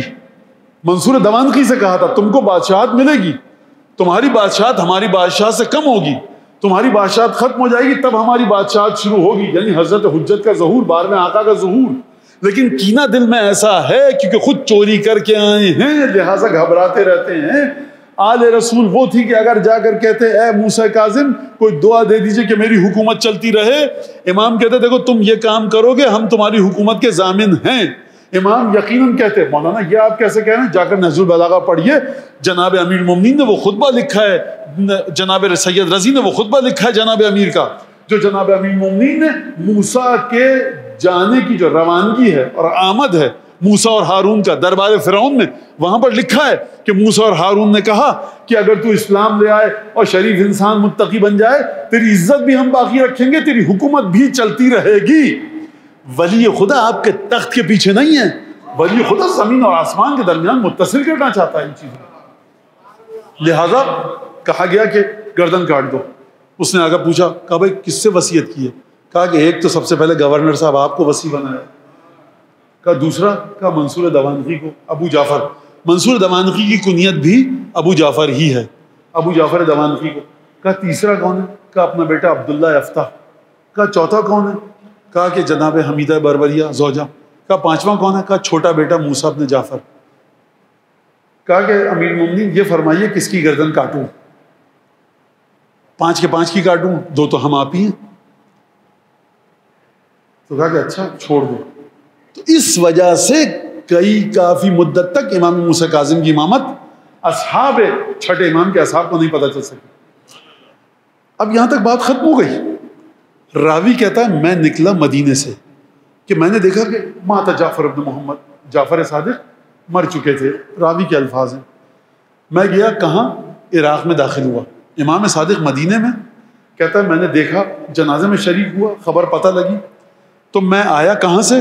مدینے سے۔ خوب توجہ کے ساتھ سنیے گا، بڑا عجیب واقعہ ہے۔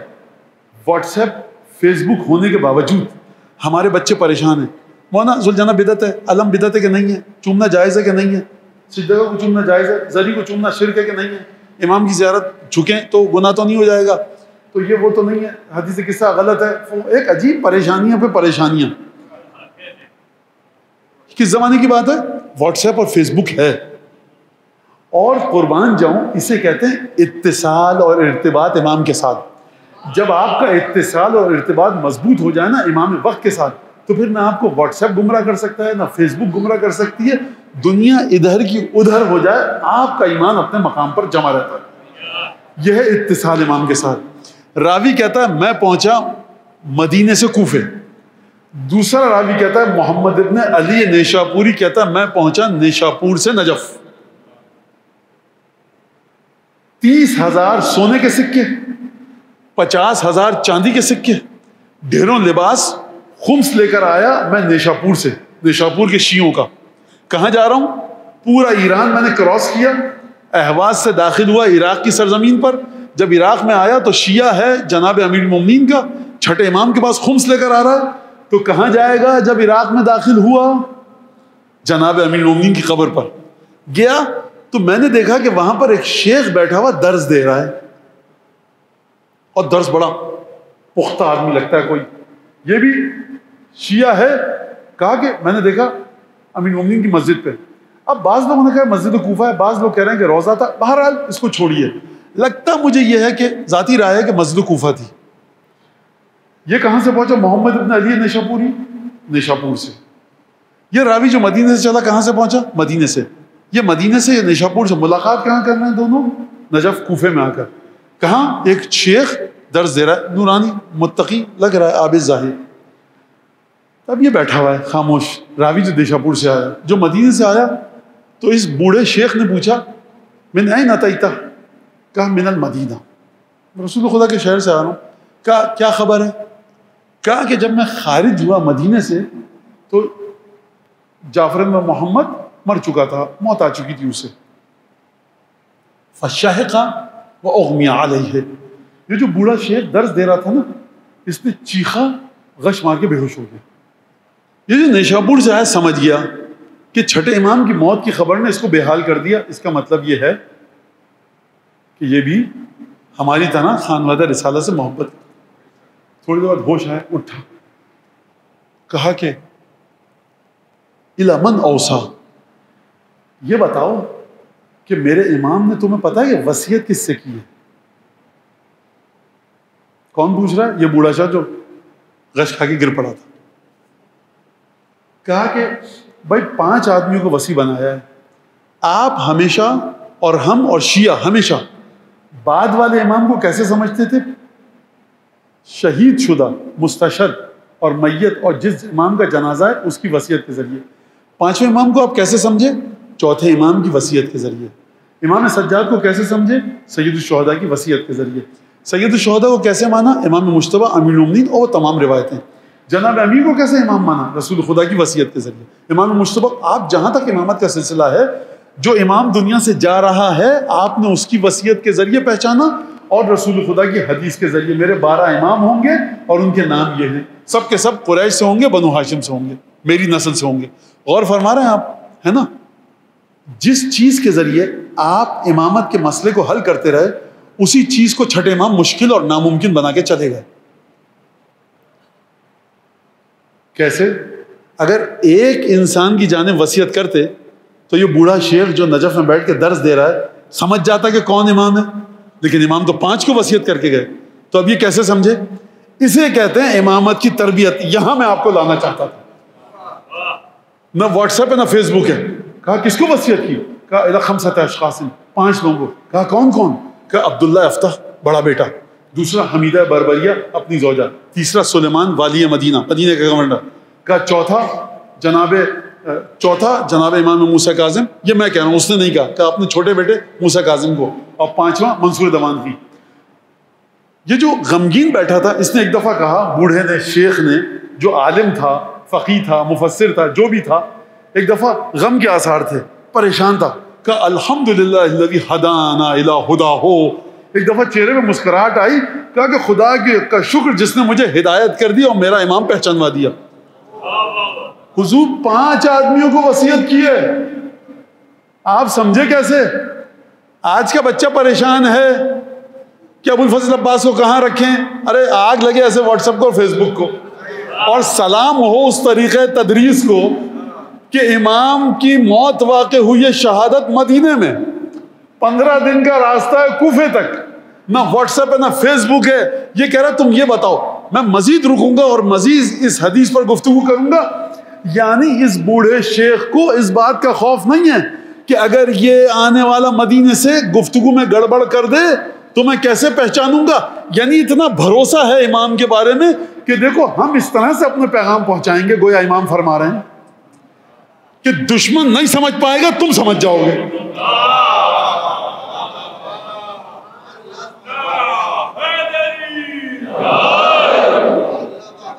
سمجھ رہے ہیں آپ بات کو؟ یہ کس طرح سے کہا کہ کیسے سمجھے؟ اور الحمدللہ الذی ہدانا الی ہداہ، حمد اس خدا کی جس نے اپنی ہدایت کی جانب ہماری رہنمائی کی. آپ سمجھے کیسے؟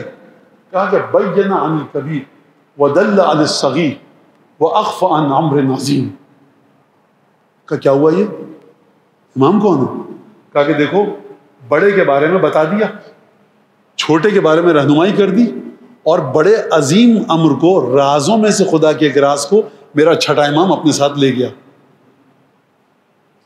تو بھائی کیا ہوا؟ کیا کہا؟ دیکھو بڑا بیٹا ہے عبداللہ افتح، اس کے بدن میں ہے ایک عیب. یہ ہم کو پتا کہ امام کے بدن میں عیب نہیں ہوتا. رہ گئے کتنے؟ 4. عورت امام بن نہیں سکتی. رہ گئے کتنے؟ 3. والی مدینہ بنو ہاشم سے ہے نہیں. منصور دوان کی اولاد فاطمہ ہے نہیں. کہا بچا کون؟ کہا چھوٹا بیٹا موسیٰ کاظم. آپ کی سمجھ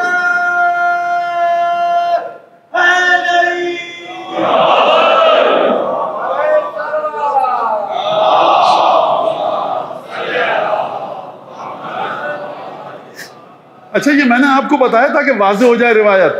وہاں پر اس شخص نے تفصیل سے گفتگو نہیں کی. بات یہاں تک ختم ہو گئی. اب میں آپ کو نام تو پوچھا نہیں آپ نے مجھ سے اس بوڑھے کا. یہ تھی وہ ہستی، امام سجاد، امام باقر، امام صادق، تینوں کے شاگرد ہیں. اسے کہتے ہیں فقیہ.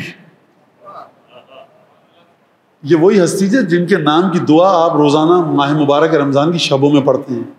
جناب ابو حمزہ صومالی، نام کیا؟ ثابت ابن دینار. اسے کہتے ہیں 3 اماموں سے علم لینا. اسے کہتے ہیں کہ تم کہاں، امام کہاں. کیا مجھے بتاؤ امام نے کہا کیا؟ آپ کو کیا پتا؟ کانٹیکسٹ نہیں تھا، آپ وہاں نہیں تھا. ارے تم چھوڑو کانٹیکسٹ، ہم جانتے ہیں امام کہتا کیا ہے. لہٰذا آپ نے توجہ فرمائی، غور فرمایا آپ نے کہ اب آپ سمجھے. اب میں 2-3 جملے کہہ دوں. عاشور کیا، عاشور میں اس امام باڑہ کہیں مرکزی مسجد جو ہماری نشتہ پاک میں ہوتی ہے، کوئی جناب امیر کی قصیدہ نہیں پڑھ رہا ہوتا، وہاں پہ واہ واہ نہیں ہوتی، نعرہ حیدری وہی واہ واہ ہے، نعرے لگائیے آپ، اچھی بات کی قصیدہ پڑھوائیے، علی بن ابی طالب کی عبادت ہے۔ آپ دنیا میں کہیں چلے جائیے، جو 12 امامی ہیں عاشور کے دن قصیدہ نہیں پڑھا جائے گا۔ سمجھ میں آیا آپ کی تربیت کہاں سے ہوئی ہے؟ جب امام باڑے میں جائیے تو دیکھیے کہ مجلس کروا کون رہا ہے، کس طرح سے گفتگو ہو رہی ہے۔ اگر عاشور کے دن مولا سید الشہداء کی شہادت کے علاوہ کسی اور کے مصائب پڑھے جائیں اون محمد کے، تو آپ کا دماغ خلفشار کا شکار ہو جائے گا۔ یہ دونوں شہزادے کیا کوئی کم ہے؟ نہیں سرکار، ہمارے یہاں ایک ایک چیز کی رتی برابر ماشا اور تولے کا حساب ہے۔ علم نہیں دیا ابو الفضل عباس کے علاوہ کسی کو۔ ہم شکل پیغمبر علی اکبر ہیں، جناب زینب کے 2 بیٹے قتل ہوئے، مسلم وہاں قتل ہوئے، فلاں شخص وہاں قتل ہوا، وہ وہاں شہید ہوئے، وہ وہاں دفن ہیں، حبیب روزے کے اندر دفن ہیں، ابو الفضل عباس باہر دفن ہیں، پائنتی پر شہداء کربلا دفن ہیں، پائے مبارک پر جاؤ امام کے یہ دعا پڑھو، سر مبارک پر آؤ یہ دعا پڑھو، جب جاؤ تو روزے کو سامنے رکھو، قبلے کو پشت پر۔ میں دیکھیں غلط لگتا ہے مولانا، یہ تو نہیں ہو سکتا قبلے کو پشت پر۔ ارے قبلہ کائنات کا اس وقت ادھر ہے، ادھر کھڑے ہیں۔ آپ اعمال کے ذریعے سمجھیے، حتی الفاظ کے ذریعے سمجھیے کہ کون محبت حسنین میں کس جگہ پر ہے۔ آپ کے یہاں حسنین کے ساتھ کوئی اور لقب اضافہ نہیں کیا جاتا۔ جب آپ کہتے ہیں حسنین تو آپ کہتے ہیں علیہم الصلاۃ والسلام۔ جب جناب سیدہ کا آپ نام لیتے ہیں تو بلا فاصلہ درود بھیجا جاتا ہے، سیدہ نساء عالمین، جناب سیدہ۔ بھائی جناب سیدہ یعنی آقا زادی، تو نہ جانے کتنی آقا زادیوں کا، بھائی دیکھو تمہارے ہوں گے 10 آقا، ہمارا ایک ہی آقا تھا، وہ تھا کائنات کا رسول، اور اس کی ایک ہی بیٹی تھی آقا زادی، ہم ایک ہی کو کہتے ہیں۔ لہٰذا ایک ایک چیز کو سمجھیے، آپ ایک ایک چیز کو سمجھیے، کس طرح سے خدا کے لیے ان چیزوں کو مضبوطی کے ساتھ پکڑیے۔ فاقہ شکنی کے وقت پیزا اور کولڈ ڈرنک کے ٹن اور فریش جوس رکھنا، یہ توہین ہے فاقہ شکنی کی محفل اور مجلس کی۔ ایک ایک چیز آپ کے بزرگوں نے جس طرح سے دی اس کو سمجھیے، آپ ایک ایک چیز کا خیال رکھیے۔ کھانے تک مت لائیے مثال میرے سامنے، عراق میں جب مشی پہ جا رہے ہوتے ہیں ہر چیز ملتی ہے، آپ کے پاس کوئی امام زیادہ نہیں ہے، آپ کے پاس کوئی امام دف نہیں ہے، وہ جو بھی کر لیں، امام کے روزے وہاں پر ہیں، حوضے وہاں پر ہیں، مراجے وہاں پر ہیں، وہاں پر مختلف لوگوں کی نظریں ہوتی ہیں، آپ ان کو پابند نہیں کر سکتے۔ آپ اپنی ثقافت کو دیکھیے، شمالی ہند کی آزاداری کو دیکھیے، جنوب ہند کی آزاداری کو دیکھیے، کس طرح سے آپ کے بزرگوں نے جس آزاداری کا آغاز کیا اس کو دیکھیے اور سمجھیے۔ خوب توجہ کیجیے گا۔ بعض جگہ میں گیا مجلس پڑھنے، وہاں پر شربت، پراٹھے تلے آ رہے ہیں، چٹنی ہے، سادہ سا نہیں لگ رہا یہ دسترخوان فاقہ شکنی کا، نہیں لگ رہا۔ خوب توجہ کیجیے گا اس بات کے اوپر اور تمام کی تمام چیزوں پر۔ پہلا بیاہ کے بعد، عقد کے بعد، یہ پہلا محرم ہے تو دلہن ذرا تم ہرے کپڑے پہن لو، ذرا صوفیانہ رنگ کے کپڑے پہن لو، نہ نہ نہ نہ، امام حسین کے غم میں کالے کپڑے پہن کے اس خاتون کے بطن سے جو اولاد ہوگی وہ پاک ہوگی۔ یہ سب ہمارے یہاں بالکل آپ سب کو یاد ہے۔ 18 ذیلحج کو شادی ہوئی تو خاتون کے ہاتھ سے مہندی نہیں چھوٹتی، نہ جانے کیا کیا دوائیں منگوا کر مہندی کو صاف کیا جاتا تھا کہ ہم مجلس میں جائیں گے نہیں چھوٹ رہے، مہندی کا اثر نہ ہو، چوڑیاں توڑی جاتی تھیں۔ خوب بات کو سمجھیے آپ، یقین کیجئے پہلی اور آخری چیز آپ کے پاس سید الشہداء کا غم ہے۔ اگر یہ چلا گیا تو نہ جانے کس پاتال میں آپ اور ہم جا کر گریں گے، اس کا کوئی اندازہ نہیں لگا سکتا۔ کہاں سے سفر کا آغاز ہوا تھا آپ کے، وہ شخص کوفے میں، وہ مدینے میں، اور وہاں پر گفتگو ہو رہی ہے، اور کہاں آپ پہنچ گئے ہیں کہ آپ کے بچے جب کوئی یہاں سے سیشن تھا، مولانا تابوت بدعت ہے کہ نہیں ہے؟ بیٹا بدعت ہے، خدا کے لیے مت اٹھایا کرو، تم اپنی بھی جان ختم کرو اور ہمیں بھی چھوڑو۔ عجیب مصیبت ہے یہ بچے، لگتا ہے کہ آج پہلی دفعہ کل سید الشہداء کی شہادت ہوئی اور آج عزاداری کی جا رہی ہے۔ مہندی کے بارے میں، مہندی مولانا یہ ہے بدعت ہے، کنڈے، یہ زیادہ فقہ کے تمطراق ہم کو مت دکھانا، تمام مراجع کا متفقہ فیصلہ ہے۔ مہندی اٹھائیے، توہین شہزادہ نہ ہو، سیاہ کپڑے ہوں، بے پردگی نہ ہو، خواتین احترام میں آئیں۔ اور سرکار آپ کیا بات کر رہے ہیں، اس شہزادے نے ہزاروں لاکھوں لوگوں کی مرادوں کو پورا کیا ہے۔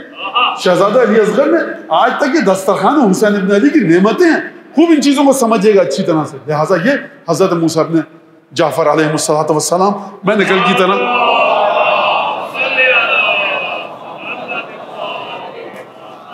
وقت لیا، لیکن بہرحال مولا کو 173 سے 183 ہجری جناب باب الحوائج امام کاظم قید میں رہے، جو ہمیں واضح ملتا ہے. اور بہرحال یعنی کم سے کم مدت 10 سال کی تو ہے، زیادہ سے زیادہ اب وہ تاریخوں میں لکھی ہوئی.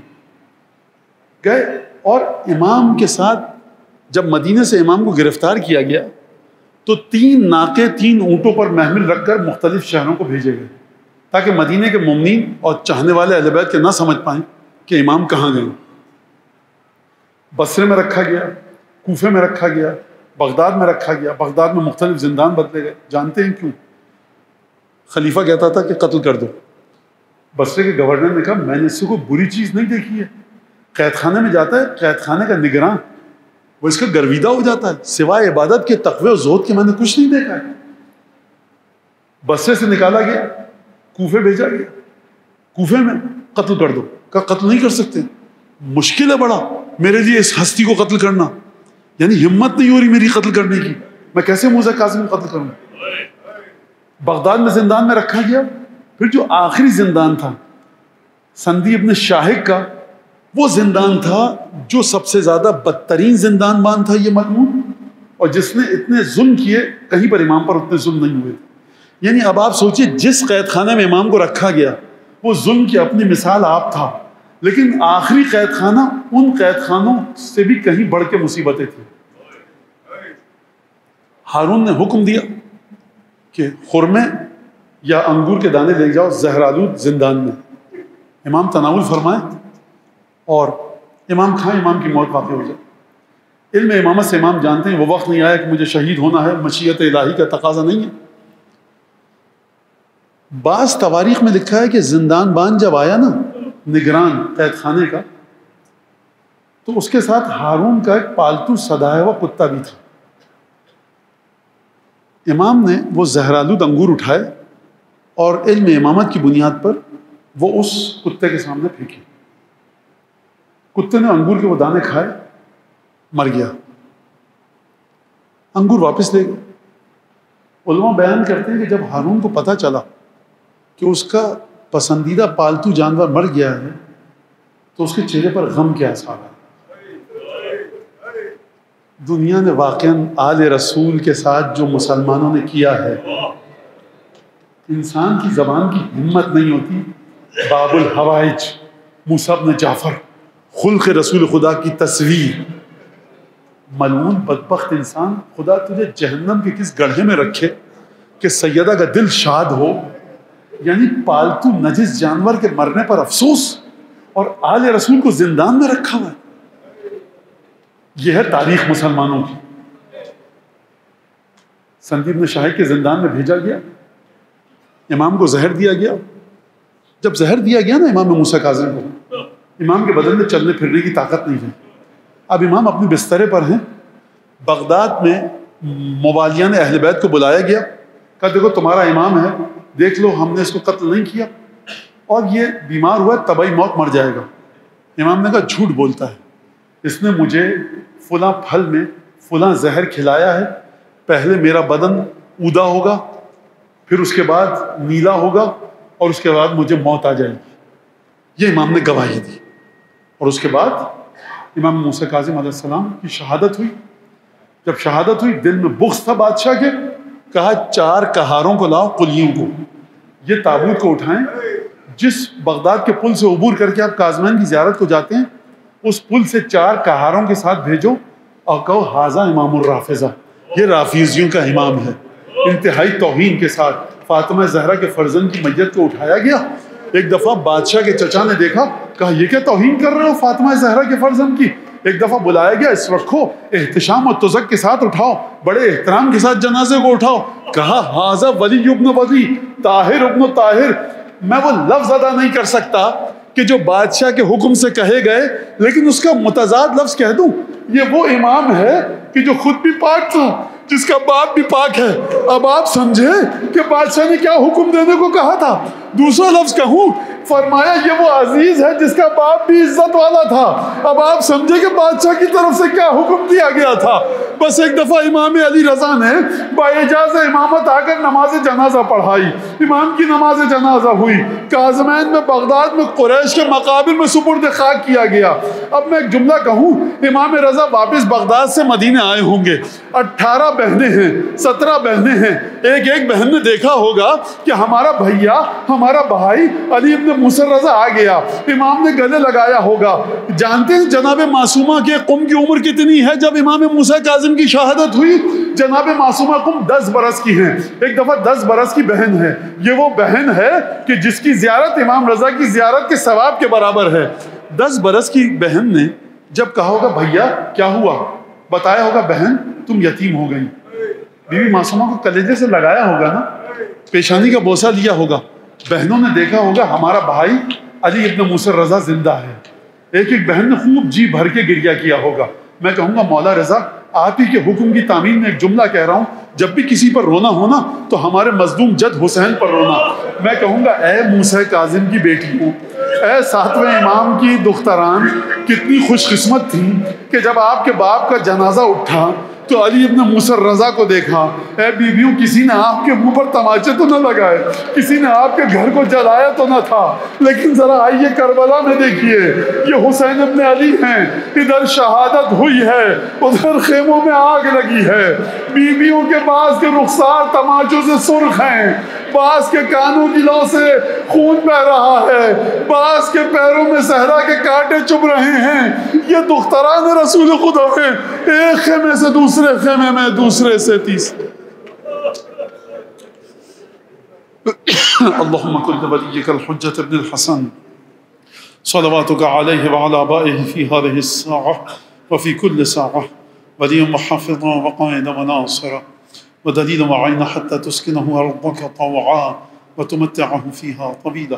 اللہم بحق محمد وآل محمد علیک صلی علی محمد وآل محمد وعجل فرجهم وأهلك عدوهم من الجن والإنس من الأولين والآخرين واكفنا ما همنا وارزقنا العافية وسع رزقنا وطول أعمارنا مع الصحة والسلامة في الجسم والروح. ربنا تقبل منا إنك أنت السميع العليم وتب علينا إنك أنت التواب الرحيم بجاه محمد وأهل بيته الطاهرين. پالنے والے آج آخری مجلس ہے، اگر یہ خدمت گزاری قبول کی گئی ہے، اپنے عمل پر بھروسہ نہیں ہے، ان عزاداروں کے آنسوؤں پر بھروسہ ہے، جو میری مائیں بہنیں بیٹیاں بچیاں میری یہاں موجود ہیں ان کے اشکوں پر بھروسہ ہے، امام موسیٰ کاظم کے نام پر بھروسہ ہے۔ مزدور کو مزدوری اس وقت ملتی ہے جب اس سے کیا گیا معاہدہ پورا ہو جائے۔ آج آخری دن ہے جب نہ رسول اللہ آپ کے فرزند امام موسیٰ کاظم کا ذکر کیا گیا، آپ کی بیٹیوں کا، ان کی مظلومیت کے صدقے میں اس مجلس کو اس قابل قرار دیجئے، اے امام زمانہ، اے سید الشہداء، کہ یہ مجلس امام زمانہ کے لیے پرسے کا باعث بن سکے۔ امام زمانہ کے دل سے ہر دکھ درد کو دور فرما، ہر خوشی عطا فرما، ان کے ظہور میں تعجیل فرما۔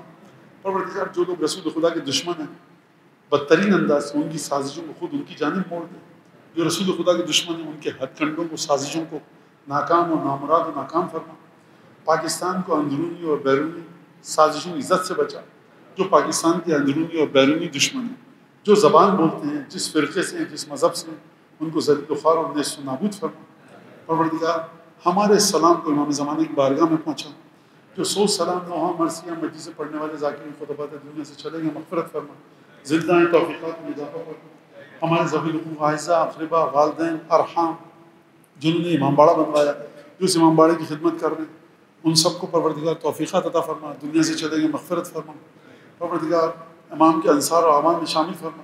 یہاں جو لوگ ممنات موجود ہیں، جو گھر میں بیٹھ کے مجلس دیکھیں گے، بعد میں اس وقت دیکھ لیں، اگر ان کو تنگ دست ہے، نادار ہے، قرض دار ہے، پریشان حال ہے، بے اولاد ہے، بے روزگار ہے، مشکل میں گرفتار ہے، اس کی مشکلات کو دور فرما۔ پروردگار جس نے مجھ سے، آپ سے واٹس ایپ پر اور پیغامات کے ذریعے دعا کی درخواست کی ہے، ان سب کی نیابت میں ان سب کی نیت کر کے دعا کرتے ہیں ان کی حاجتوں کو پورا فرما، حاجت روا فرما۔ پروردگار ہمیں طول عمر، صحت و سلامتی کے ساتھ عطا فرما، تیرے دین پہ چل کے تیرے دین کی خدمت کر سکیں۔ جو لوگ اس امام باڑے میں آتے ہیں اور آتے تھے اور اب ہمارے درمیان نہیں، ان کی مغفرت فرما، اور جو بیماری اور عدالت کے سبب نہیں آ سکے، پروردگار ان کو صحت سلامتی عطا فرما۔ جو لوگ یہاں موجود ہیں، ان کے گھروں میں اگر کوئی علیل ہے، بیمار ہے، پروردگار حضرت امام موسیٰ کاظم کے صدقے میں ان کی علالت کو دور فرما، صحت کامل، شفا عاجل عنایت فرما، دعاؤں کی قبولیت کے لیے امام زمانہ کی بارگاہ میں اس مجلس کی قبولیت کے لیے بلند آواز سے ایک دفعہ درود پڑھیں۔